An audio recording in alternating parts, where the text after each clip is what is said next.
తిరుపతి జిల్లా చంద్రగిరి డీఎస్పీ ప్రసాద్ సమావేశం చేపట్టారు. 2023 నవంబర్ 30వ తేదీన సిద్ధుల నాయుడు ఇంట్లో భారీ చోరీ జరిగిందని అన్నారు. దొంగతనంలో 305 గ్రాముల బంగారం మరియు 6 లక్షల రూపాయల చోరీ జరిగిందని తెలియజేశారు. బాధితుడు సిద్ధులు నాయుడు పేరుతో ఫిర్యాదుతో పోలీసులు కేసు నమోదు చేసి నిందితులను పట్టుకున్నారన్నారు.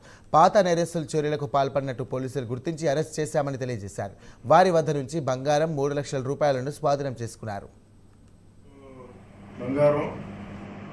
6 లక్షల క్యాష్ నగదు పోయినట్టుగా మనకు కంప్లైంట్ ఇవ్వడం జరిగింది.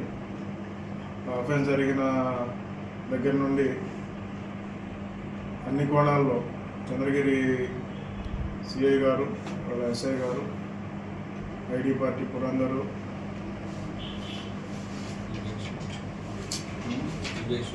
వివేక్, గిరి, ముని వీళ్ళందరూ కలిసి పట్టుదలతో కృషి చేసి అన్ని కోణాల్లో సిడిఆర్స్ నుంచి సీసీటీవీ కెమెరాల నుంచి మొత్తం ఫుటేజ్ తీసుకొని ముద్దాయిల్ని ఐడెంటిఫై చేసి పాత